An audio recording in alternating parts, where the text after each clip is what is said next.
intelligence says it sank a Russian warship off the coast of Crimea on Wednesday, the latest in a series of sea drone attacks on Russia's Black Sea fleet. Russia's landing ship Caesar Kunikov was attacked with Magura V-5 drones that punctured critical holes on its left side before sinking, the Ukrainian agency said on Telegram. The attack was conducted by the agency's Group 13 Special Forces unit in cooperation with Ukraine's security and defense forces, the statement said.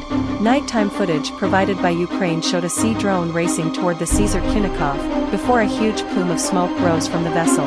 CNN could not independently verify Ukraine's claims. The Kremlin declined to comment on the reported attack. This has to do with the course of the special military operation, so it is the prerogative of the Ministry of Defense. I suggest you refer to the statements of our military colleagues. I can't say anything about this, Kremlin spokesperson Dmitry Peskov said in a news briefing. Wednesday's attack is the latest in a series of Ukrainian strikes on Russia's navy, as it tries to land both strategic and symbolic blows against Russian forces that annexed Crimea in 2014. As Russia's full-scale invasion of Ukraine nears its second anniversary, the front lines have for months remained mostly static. But since last year, Ukraine has pivoted to the Black Sea, saying its strikes on Crimea and Russian ships are intended to isolate the peninsula and make it more difficult for Russia to sustain its military operations on the Ukrainian mainland. Earlier this month, Ukraine said it sank the Ivanovets, a Russian-guided missile ship, also in the Black Sea. Its most notable strike was on the Moskva in April 2022, which forced Russia to change the way it operates close to areas controlled by Ukraine. After the attack on the Ivanovets, CNN interviewed Ukraine's secretive sea drone unit behind the strike at a location near the Ukrainian coastal city of Odessa. One of the drone pilots behind the attack told CNN that 10 Magura drones were used in the attack, 6 of which hit and ultimately sunk the Russian warship. Ukraine has used sea drones to attack Russia's fleet in the Black Sea, racking up unprecedented victories. Each drone carries at least 250 kilograms of explosives.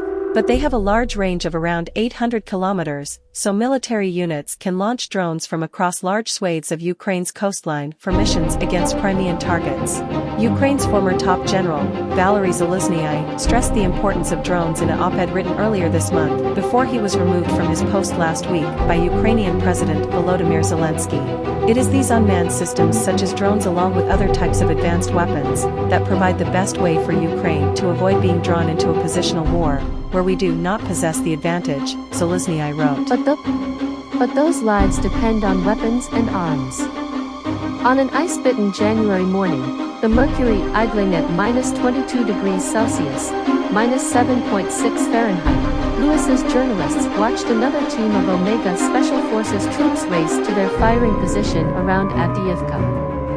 Rushing to set up their Soviet-era rocket launcher, bolted onto the back of an American pickup, one of the men flicked the switch to launch a salvo, clicks, and curses, followed. Frozen solid, the rockets wouldn't fire. But the cannon, a US-supplied M777 howitzer, is silent for much of the day, rationed to around 20 shells a day, 30 on a good day, the gunner said. Last summer, supporting Ukraine's failed counteroffensive, the gun crew would fire at least twice as many foreign rounds, many American-made, at the Russians, they said. Ending in an artillery position 90 minutes north of Avdiivka, around the town of Bakhmut, that some journalists visited, the ammunition compartment of a US-supplied Paladin howitzer sat cavernously empty. The crew had no shells to fire at all. A delivery later in the day brought 4 shells, but nothing that would do the Russians much harm. They were only smoke shells. This is the video ending. Kindly subscribe to my channel and turn on notifications for more.